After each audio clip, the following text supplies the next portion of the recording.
Ry havako malala ho ny tompo, mbola ho ampitombona ho aminareo anie ny fahasoavana sy ny fiadanana avy amin'ilay Andriamanitra ray sy Jesoa Kristy tompontsika.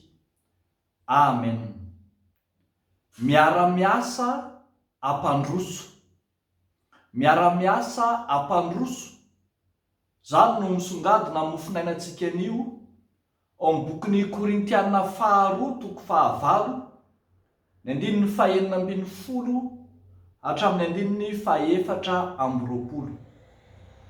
Miara-miasa ampandroso, hita taratra teo amin'ny ilay famoriam-bola amatsiana ny kristianina sahirana tany Jodia fahizay,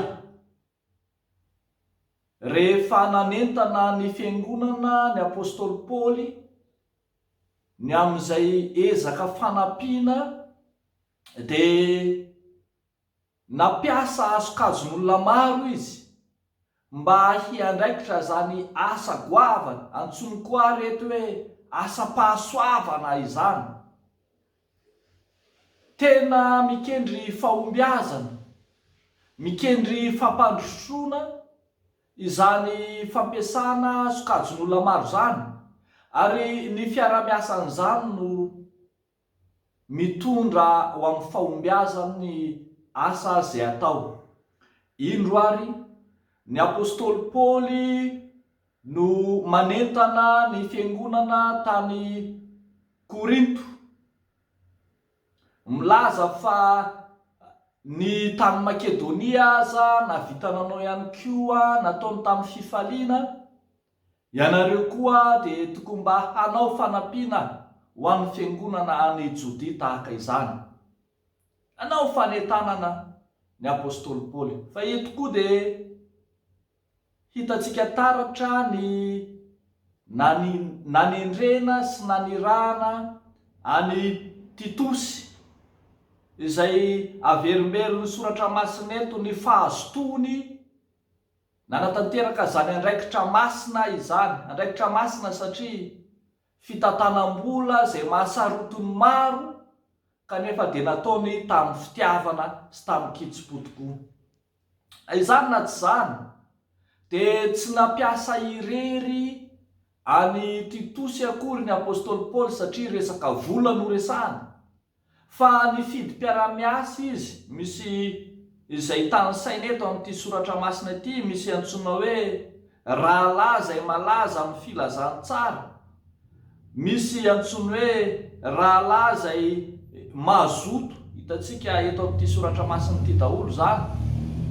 Ireny rehetra ireny dia misy notendrena, misy nofidiana, fa samy anatanteraka ny fiara-miasa tamin'ny Titosy ho amin'ny asa. Na zany ny apôstôly Paoly nanentana, na i Titosy sy ireo rahalahy izay nofidiana sy notendrena nanao ny famoriam-bola, na ny fiangonana izay nentanina, dia samy mpiara-miasa ampandroso ny fiangonan'Andriamanitra. Hitantsika taratra eto ry havako malala fa zany fiara-miasa izany dia mikendry fahamendrehana, mikendry ny fahamendrehana, ka ambarany andininy 2:20 fa mahamendrika eo anatrehan'ny tompo sy mahamendrika eo anatrehan'ny olona na eo anatrehan'ny rahalahy raha teo ihany koa.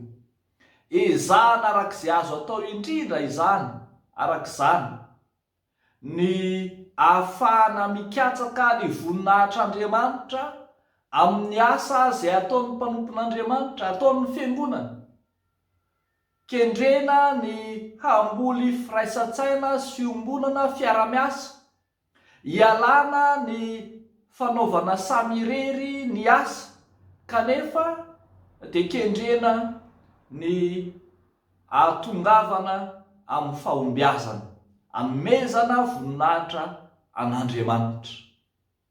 Misy fitenenana izay manao hoe raha te hiasa aingana dia mandehana irery, fa raha te hiasa tsara dia mandehana miaraka.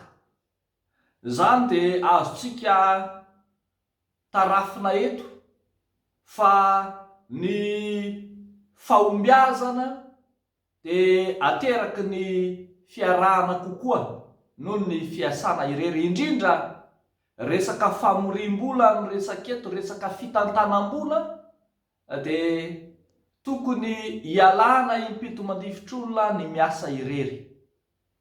Zany dia natao hikendrena ny voninahitr'Andriamanitra fa tsy sanatria tsy fahatokisana akory, mba hitandrovana ny fiainan'ny fiangonana amin'ny fahamasinana, fa tsy sanatria akory fiahiahina ny mpanompon'Andriamanitra izay manana andraikitra.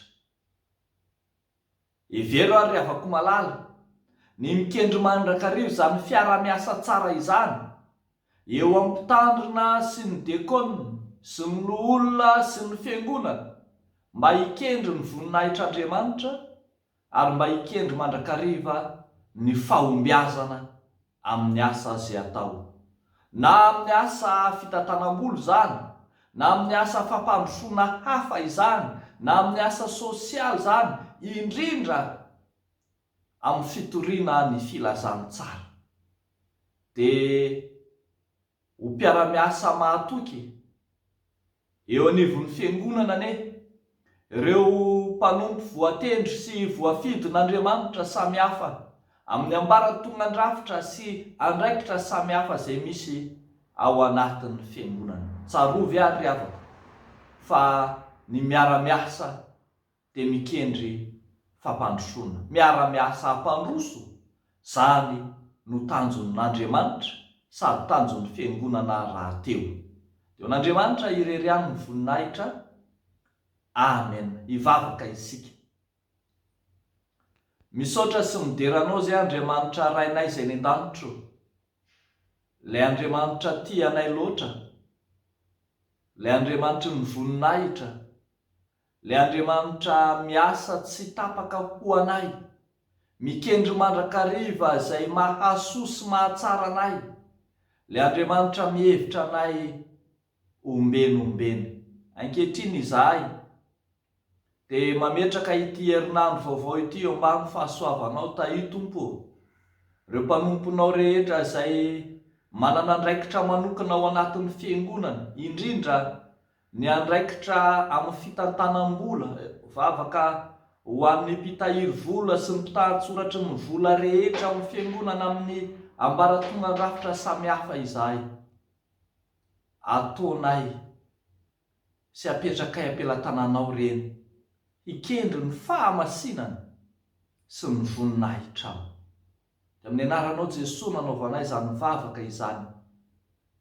Amen.